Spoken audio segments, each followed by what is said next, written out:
no camera for me right now, but hopefully you're listening to my soothing voice Oh yeah. in a pure audio setting. Are video games art? Let's just start off the podcast big. Are video games art? Yeah. Yes. I mean, Why? if like a random pile of object in a museum is art, then definitely video games are art. Art is someone creating something and trying to bring over an emotion, to show an emotion, a point of view. Well, yeah, but is bread art? Just a normal loaf of bread? I wouldn't say so. Well, no, there is an art. There is an art in cooking, though. Oh yeah, It's a culinary art. Baking. Baking yeah, is but also yeah. culinary. And I think there's like this larger philosophical stance that you can take of like life itself is the ultimate art form, and so everything in it is therefore art. But I think my point of view is anything can be art if the intention for it was artful. So like if you're just like, I'm a baker and I need to bake fucking, 50 loaves of bread, let's just bang these out and go home. Sure. Yeah, but isn't that what's happening with a lot of games? Yes, but there are also games that are not like that, and thus the medium is still an art form. Yeah, but then the game is not art. A game, just games in general, are not art by definition. Yeah, but neither is Right. drawing. Do you doodle in your notebook? Yeah, That's drawing. that is art. But why? I think that this discussion becomes interesting when you look at YouTube videos. Are YouTube videos art? Oh, that's I a think so. much more difficult I question. think a lot of them are. Yeah, I think so too. I think in that way there's a lot of analogy between like YouTube videos and games. Yeah. Both of them, I mean, very roughly have a similar audience. Everybody who uses the internet regularly. There's a lot of people making them. There's a few really big creators. There's a few big teams. And then there's a lot of like small dudes making it. And I think pretty much all of it is art. Now, arguably, some of it has more refined or traditional art qualities. And some of it may not really be intended as art. Is a Blender tutorial, is that art? Well, no. I wouldn't say so. I would agree with you. But I mean, if the video's edited well, you can say it's like art in the cinematography.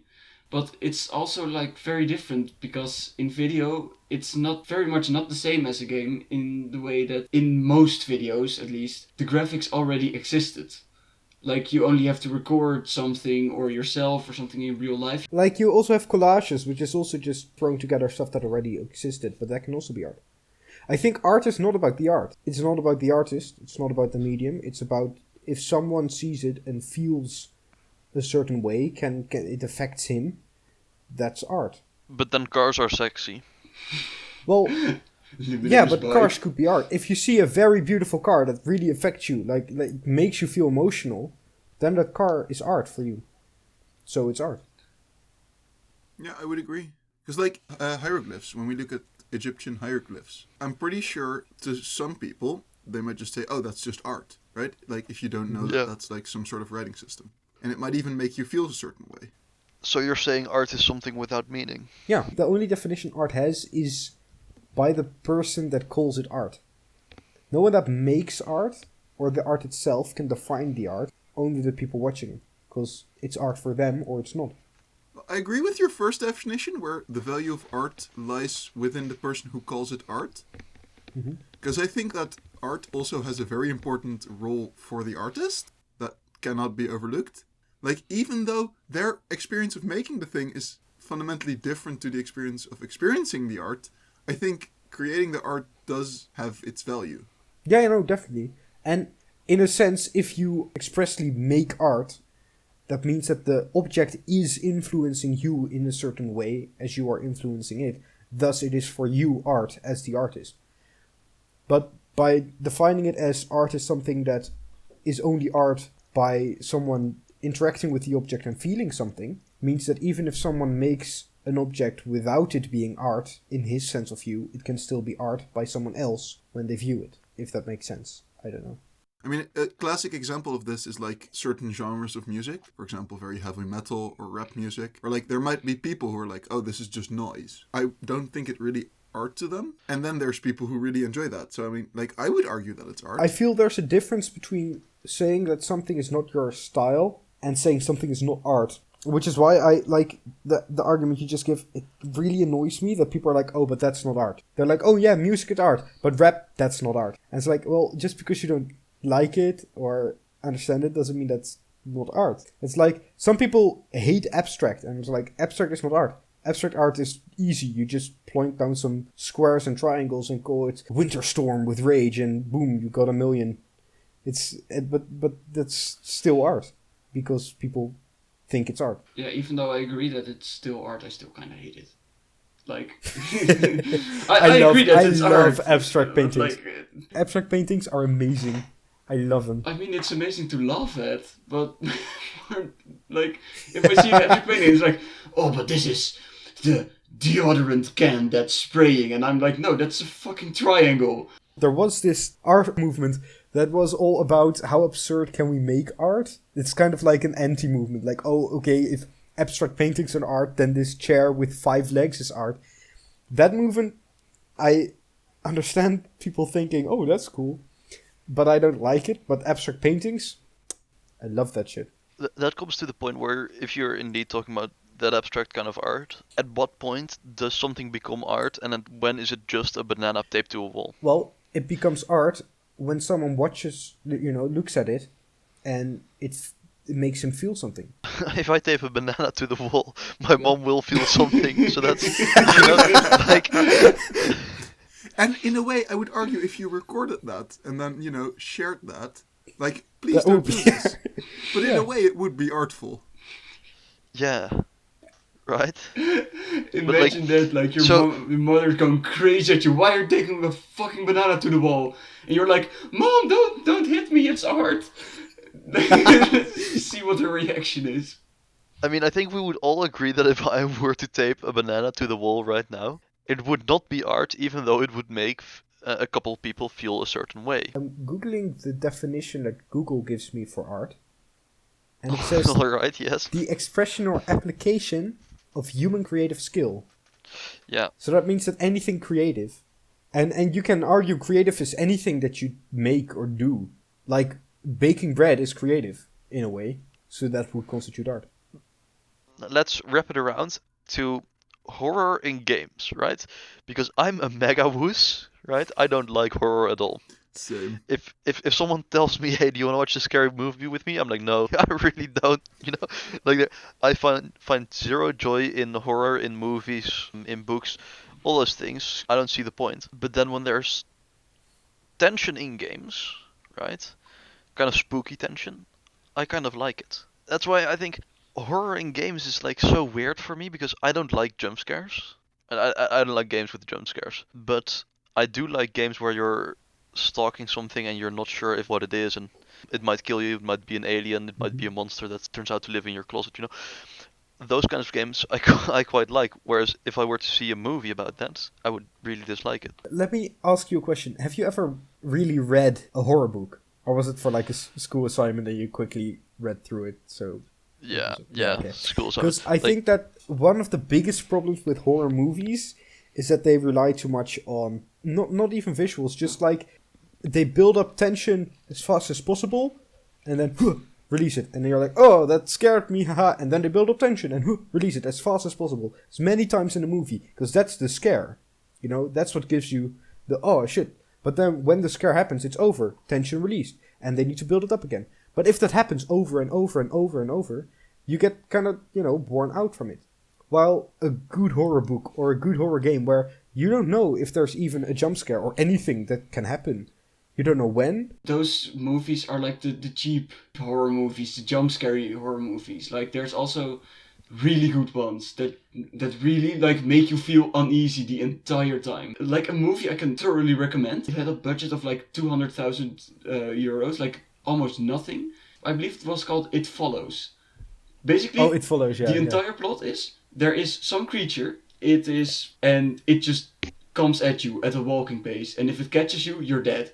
It's always following you day and night. This is the one that's sexually transmitted, right? But it can also take the shape of anyone you know, anyone walking down the street, and it's like this really uneasy feeling. Like any moment there comes someone, walk through the door, and you're dead. I think what really helps though with horror games is that it's not you experiencing the scare, but not because like if you're watching a movie, you can be scared and you can feel the tension, but like you have to put in the effort to kind of live in to live with this person you're seeing on screen, and if you don't like it, you can just, look away.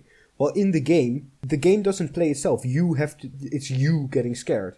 It's your life on the line if you're playing, which makes it much more, I think, tensionful, much more like, oh shit, I need to get this right, oh, what if it goes wrong, and much more involving than a movie. Well, yeah, but why do I get more scared from movies then? Because, well, I mean, it might just be that I'm a freak, but Like, the whole jump scare thing, I think there's a very small group of people that enjoy jump scares. Yeah, of course, but Yeah. I mean, like in a YouTube video, like the old ones, the car driving down the road and suddenly, wow, there's like this witch Oh, in those your classic face. ones, yeah. Holy crap, man, that one got me. So I thought we were talking psychological horror, but like actual scary situations rather than Yeah. just surprise. That's the shit I love. Because surprise isn't even like scary. It's just unexpected, so you jump. I love lingering horror. I eat that up. I love horror movies that don't scare me while I'm watching the movie, but scare me when I'm done watching the Yeah, movie. exactly. Those are the best horror movies. No, I hate that. yeah, that's the Why worst. would you want that? Why would you want to Because take it makes you think. this? Because then you're in the it's in the night and you lie there awake in bed and you start to think, oh shit, I'm scared. But why am I scared? It was just a movie. But what was about it that was so scary? And you start to just contemplate what you hate about life or what you fear about life, which I find immensely interesting. You've just described the worst possible night Yeah. I can have. Yeah, honestly. No, but it's cool. What's so bad about contemplating about what you like and dislike or fear or don't fear? That's not bad. What's bad is laying in bed and being, wait, why am I scared? Yeah, okay. And that's the But then- exact yeah. thing but you that's- just described. And that sucks. Like, that fucking sucks. I think that's an interesting point to hit on, because the laying in bed being afraid part is also what I hate the most, or like walking in the dark and then being like, wait, is there somebody behind this tree? But I think that if there's horror in a game, right, you are in the game and you can deal with it, right? You can take action. Whereas if there's horror in a movie, they build it up in such a way, right? Where it really gets built up and built up and built up and built up.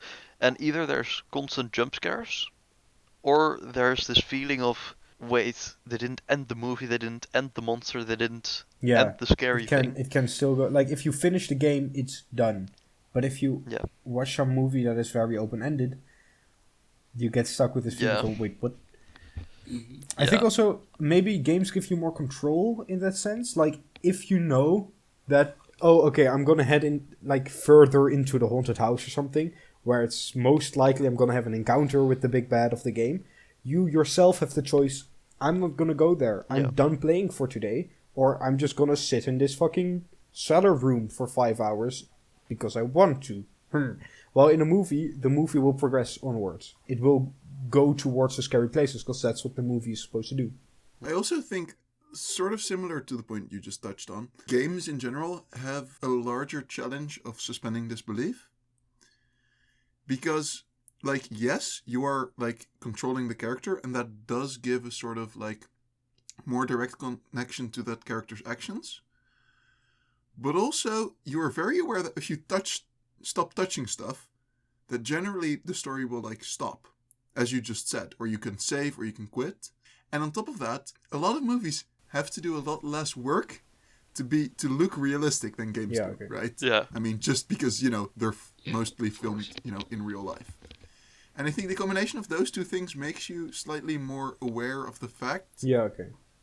that, like, the worlds are separated. Because, like, this thing that's scary is happening in this virtual world. While the movie might just be, quote-unquote, real story in the world you are in. Yeah.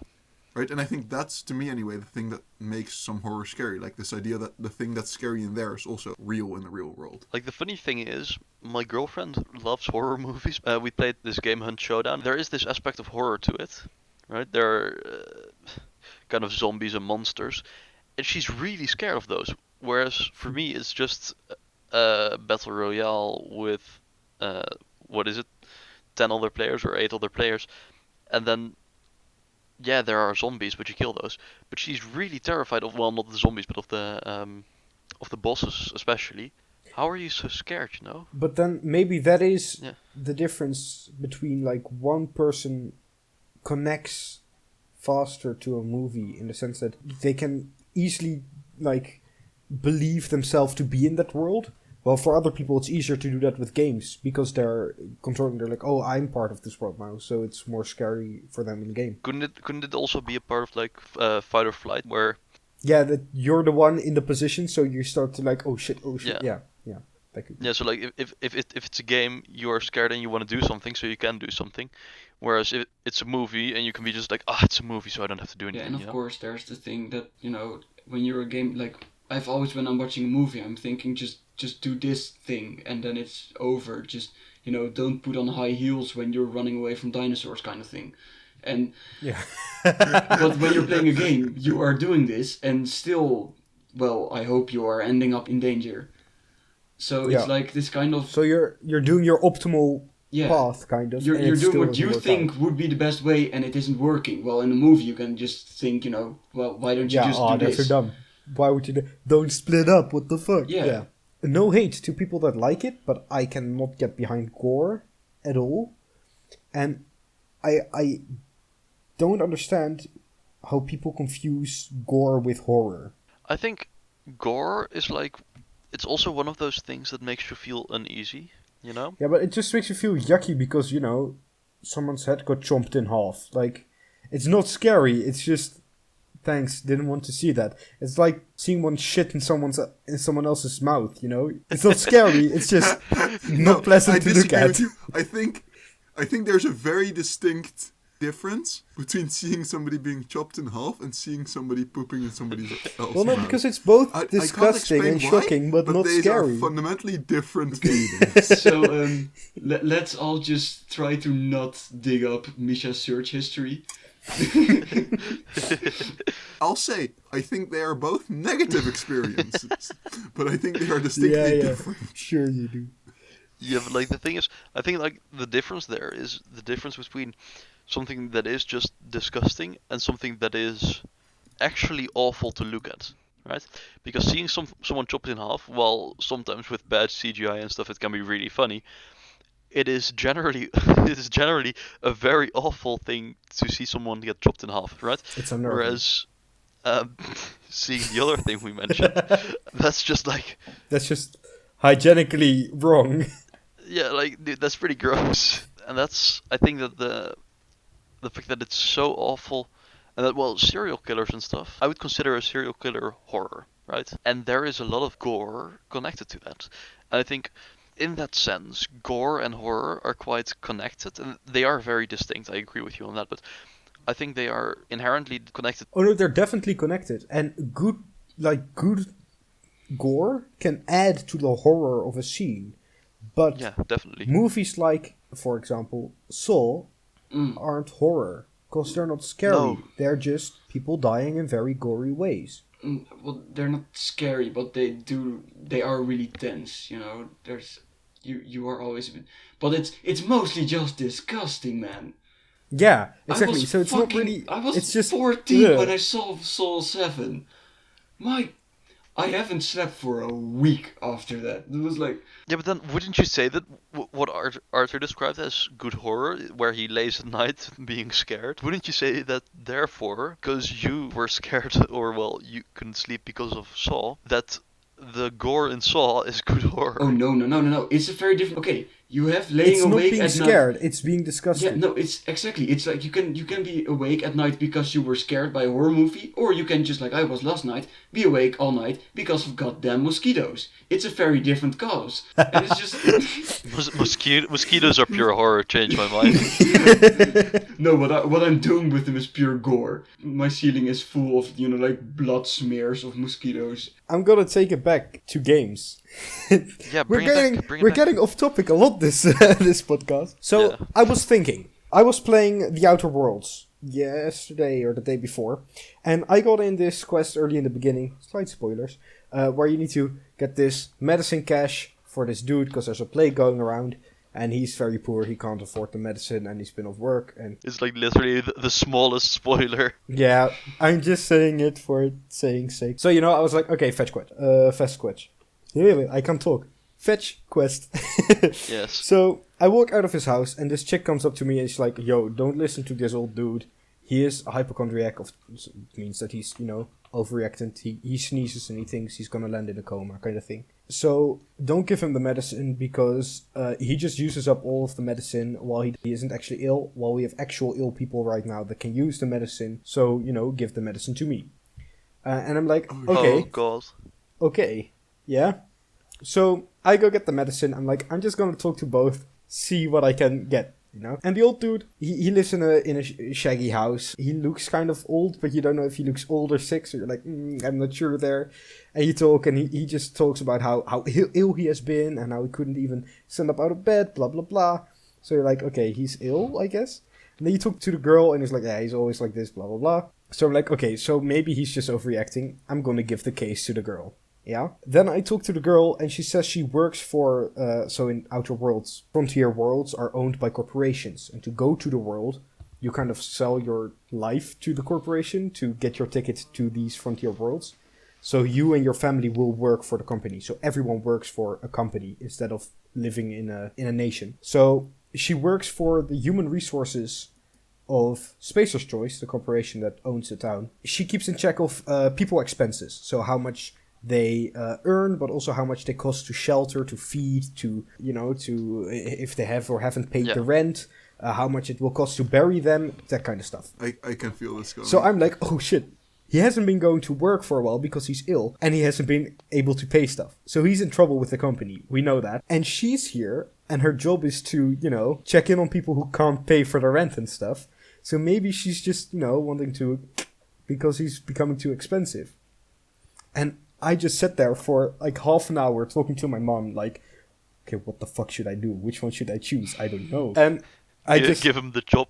I eventually went for the old dude because I was like, fuck it, I'm gonna save the old dude, and otherwise You bleeding heart liberal. I'm sorry. So yeah, No, but it's fine. that was I was very happy. I went to bed thinking about that scene over and over, like, was there anything I could do better or stuff, because you don't know how this resolves. I don't know what happened. I just hope that I make the right choice. Wait, you don't get to I have no clue know if he anything is in hypochondriac or not, or what happened. I don't know. Oh god, that's awful. So I just have to hope I made the right choice. And that was amazing. I loved that. And That is such good game design, honestly, though. it got me thinking, why? Because I started thinking, like, wow, this really felt like I felt the emotional drama in that scene. No one had to explain the emotional drama or overly act in it. The piece of information given to me and me needing to make that choice was everything I needed. And games are so, made for this, made to put you in the spot of a difficult choice, that it's, like, I'm still very surprised how much we rely on film, because most of the emotional strong points in games are cutscenes. The big plot reveals, cutscenes. And so I wonder, why don't we use more game-specific mechanics for those kind of scenes? The thing about games is that you have to... There is this kind of aspect of open world, right? And you have these... Well, nowadays you have these walking cutscenes in games. You've had them for about that. They've been big for about 10 years, where while you walk, the other person talks and gives you backstory and all that stuff. The problem with that is that the player gets bored, right? Yeah. Because if you know you can just walk to the objective, you're gonna walk to the objective. You're not gonna wanna look at the dude. You're not gonna wanna. Well, I mean, there are people who want to, but you're not gonna want to spend the time for the backstory. Whereas if the creator of the game really wants you to know something, they can just say, "Hey, here's a cutscene. We might even not make it skippable because we're bad people. Watch it and learn about our backstory. Yeah. Learn about the emotional things." No, I understand. I think I'm hitting... I might not have explained my point. That's why I came up with my own example. One of which who did it very right, and one I think could have done it better. I'm not talking about like exposition or character building, because that can happen through dialogue, that can happen through cutscenes. But the critical moments. Slight spoilers for Final Fantasy VII. Though I'm a bad person and I forgot the name. But that chick dies. I don't know if you know what I'm talking about. But some chick When dies, you're the alright. chick with the flowers. I've never played Final Fantasy. Is there like one chick in the entire game? Is that like... No, but there's a chick Okay. with flowers. Wouldn't be There was surprised. Flower the girl. chick Wouldn't be dies. surprised. Eris, I think. Eris? Something like that. So yeah, she dies. And one of the biggest complaints or not really complaints, but like, ooh, loophole kind of things they say online constantly about Final Fantasy VII is, okay, so in the cutscene, she dies. Yeah? She's killed off by this guy, very emotional. But throughout the game, whenever a player dies in battle, you can just revive them with a Phoenix Feather. Why didn't they use the Phoenix Feather on her if she dies permanently? Now, for the story, totally makes sense. She needs to die, yeah? But because you made this gameplay element that when you're in battle and someone of your party dies, you can revive them with an item, it makes it less, like in the moment you might be like, oh shit, she died. But 10 minutes after, you're like, wait, why couldn't we use a Phoenix Feather? And that kind of breaks it. Yeah. So, I would say don't make it a cutscene. Make it an actual battle. Make it a scripted battle, but the players don't need to know that it's a scripted battle. Make the guy focus more on Aerith in your party instead of any other players. And then, when she dies, you can use Phoenix Feathers on her, but they have a lesson effect. And so, she doesn't, regain with half her health, she regains with 1 HP. And the boss just keeps killing her. Or maybe the bosses are just like designed not to be killable, and they just keep defending her while she's dead, or they take her away or whatever. I don't know exactly like how the feathers work in universe. It's like it's just like a consumable item that you can use on a party member when it's down. It's like a turn-based. Right, but if they take the body with them, yeah, or something like that. But just having the player feel like he's in battle. The player doesn't know that it's a scripted battle, right? So he thinks this is just a boss battle. I'm gonna get this. And you're fighting, oh shit, Aerith is down. Okay, Phoenix Feather, I'm gonna put you on blocking so, she doesn't get killed again. And I'm gonna, with you and you, I'm gonna attack and you're gonna use the Phoenix Feather on her. Totally fine. And then you just see this prompt. The Phoenix Feather was less effective than expected or something. And you're like, wait, what? And suddenly she's back, but with 1 HP. And you're like, oh shit, why did that happen? What? And the next turn, she gets hit again. And you're like, shit. And you don't know that she's meant to die in that battle. So it's on you to actually protect her. You feel like it's your duty to protect her and not the duty of the character. Yeah. I think that will make it better. One game that does this really well is Mega Man X. At the beginning, you fight the purple dude. Again, bad at names. You had your mini-boss fight before. He didn't have a health bar. So you're like, okay, maybe bosses don't have health bars in this game. You get to the end of the first stage. This purple guy, the main boss, jumps down in this mech suit and just start wrecking you. And you're like, oh shit, okay, dodge. You're trying to shoot him, you try to dodge him, anything. Because you think this is just a normal boss battle at the end of the stage. And you keep on fighting, but eventually he's gonna wreck you and you lose. And then you find out, oh, okay, it's scripted, I needed to lose. And then, Zero comes in, saves your ass, and the story progresses. But in that battle, you don't know that you are meant to lose. So the dread of fighting this guy isn't in a cutscene that I see we are struggling to fight him because we're weak. No, you are struggling because you're too weak. You feel that urge to, oh shit, oh no, because you don't know that you're not supposed to win this. And that is a very powerful feeling. I think it's really cool, but I think it's also a very dangerous thing. Because these, unwinnable battles for the sake of story have sort of, I think, become more common. To the point where I'm now sometimes, there's this tiny voice in the back of my head, occasionally, in a game when there's something that seems genuinely very difficult. The first time I'm doing it, I'm like, there's this little voice in my head now, sometimes, that just goes, well, but maybe you're supposed to lose this. Maybe just lose it and see if the story progresses. Just try and die, And I think that's one of the things where... Maybe it's me. But, well, no, I have the definitely same. Get what you're going at. Yeah. I haven't been playing that much narrative games lately, but I have been playing a lot of Oxygen Not Included, which is like this base management game, and you keep taking on more, well, they're called duplicants, but they're people in your colony, right? And so slowly, bit by bit, this takes quite a bit of time, and so you're like, okay, wait, you have to protect your people and feed them and give them sanitation and whatever, but then inevitably, especially if you're bad at the game like me, one of them is going to die. And the thing that I think makes this game hit so hard, and I think this is what really resonated with me about what you said about Outer Worlds, is that the game doesn't make a big deal out of it. The game just goes, oh, your duplicant died. You get a notice, and all the duplicants around him get sad when they see it. And you have to dig a grave. But the fact that it's you used to have this dude, and it's really, in terms of gameplay, it's just one less worker that you have. But because the game doesn't go like, oh, look how bad you are, look at whatever. No, you get exactly this feeling that you described of like, fuck, wait, this is on me. Mm-hmm. Right? Like, this could have been preventable, but it was just me expecting, the game to be more protective Yeah. that led to this death. And I think that's a really, like, strong emotion for a game that really isn't narrative driven at all. This is my beginning point, is that we should try to use more of, well, gameplay to make the person playing feeling the things they're supposed to feel, instead of relying on, cutscenes or dialogue to tell them what the player they are playing as is feeling or thinking. I think inherently, if there is a situation in which you can use cutscenes and dialogues, like if the player is playing a character, right, and you want the player to feel a certain way, then you almost have to use dialogue and cutscenes, right? Because there is the option of making this awful choice for them, where they really have to choose, but you can't do that all the time, No, because no, then your definitely game not. would. I'm not saying throw out all the cutscenes, but some Yeah. of these moments, like when you are in a game and you're, fighting through enemies or doing your thing, blah blah blah, and then you finish the boss, and then you have this cutscene. It's kind of like, oh, okay, I finished the boss. I can relax, watch the cutscene.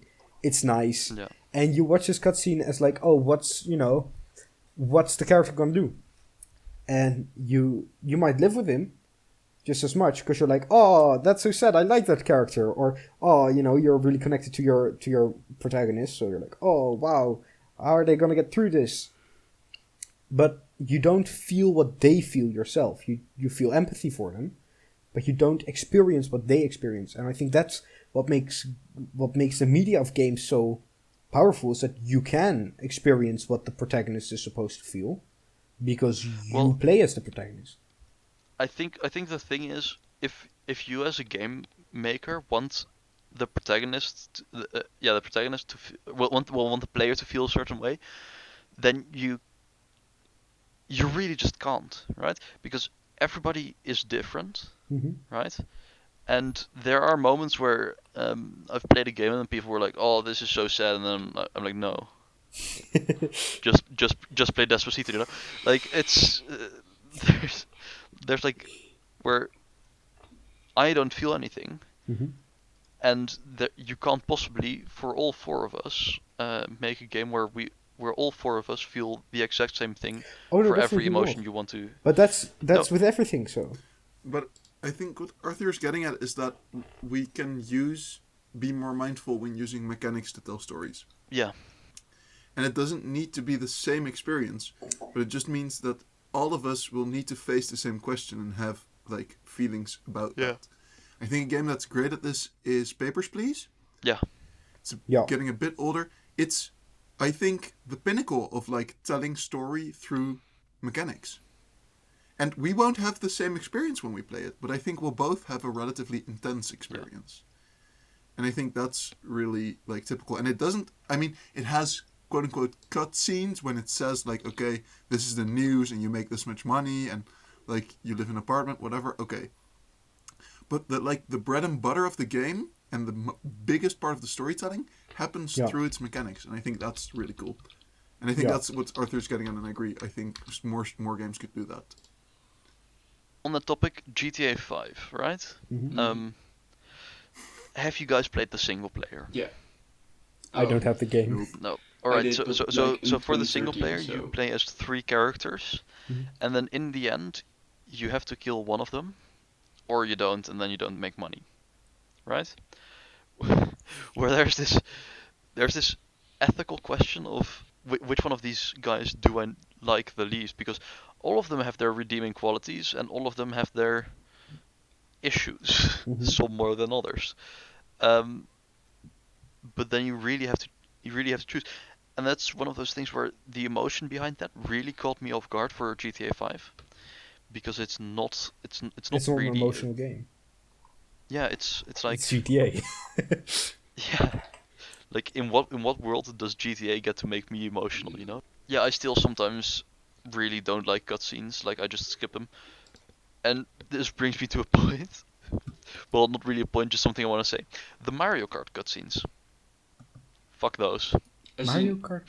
when As in at the Mario Kart, beginning or at the... Mario Kart Wii at the ending, when you've done an X amount of oh, like all the way when at the you've won an end. X amount of cups, and then you like get the credits, and then there's just credits, and there's credits, and you just want to race some more with your buddy, but there's credits. You can't skip them? You can't skip them. Oh my god, no. I really don't remember this. No. What? But I've played. I know that Huh? I love the credits of Odyssey. It might sound weird, but I played Mario Odyssey. I think Mario Odyssey has one of the best endings in games I've ever experienced.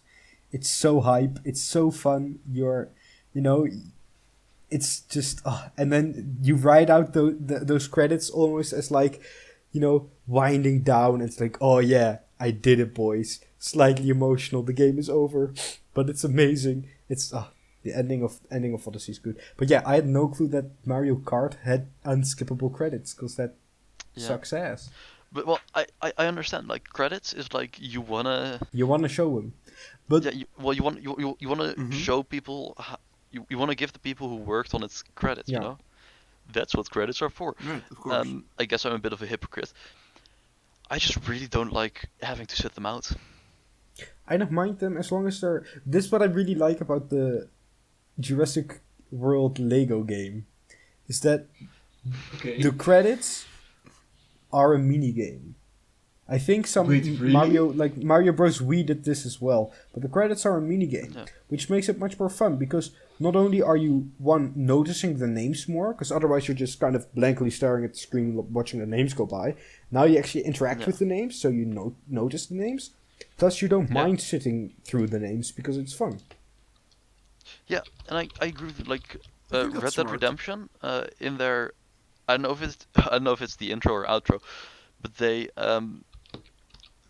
have this like in the bottom of your screen, or well, like you know what I mean, in the bottom left corner, they pop up with the credits, like everybody gets their moment, and it takes forever to go through them, right? But I feel like that's a good way to do it, because you're doing one of those tutorial where every hero's journey begins with crouching under a log. There's no real heavy storytelling, Mm-hmm. and when there is heavy storytelling in the tutorial, because there definitely is, for a little bit they don't show you the names, Yeah. right? And then there's just storytelling, and then there's travel, and then during the travel you get the names, and that's great. Mm-hmm. That's honestly Yeah. great. One credit scene that really, like, or it's not really a credit scene, but like one credit roll that really stuck with me was the Pokemon Diamond credit roll. It's very generic and it's pretty bland. It's just when you're like, 15-year-old me, who after probably more than a year beat the Pokemon game, which was the first Pokemon game I ever beat, properly. You get to the end and you beat the entire league without getting cheated Pokemon, and you just you finished it, right? And there's this credit scene that I remember sitting there and I was like, okay, cool, I did this, right? And there What's wasn't- next? And it just keeps going. And it just keeps going. I remember it felt then like it took an entire day. And at first I was super annoyed because I was like, okay, what's next? Because that was the experience I was having. But actually, after a bit you get wait, I did it. I did all of it. There's nothing more. There's nothing new coming. It's just this. Which actually, by being sort of like a boring credit scene, it sort of enriched the experience of I'm done. Because there is more gameplay after that. But I think it's awesome that actually by being almost obnoxiously long, it sort of emphasizes you're done. Which I think made me feel really good, even though the credits. This is weren't exactly that the great. feeling that I meant with Mario Odyssey's credits. This is just that, you did it. It's done. The game is over. You just spent half a year of your life on this, You did it. I think the best credits I've ever encountered were the end credits of Black Flag, Assassin's Creed. I mean, I know we've already talked about this game probably 10 episodes ago or something. But Basically, the ending is phenomenal. Like, the story is amazing, and the ending is like really like you really have to try not to cry. At least if you follow the story. And then the ending credits is actually, yeah, I don't want to spoil the ending of the game because I know at least 2 people in this group have not even played it, but yeah.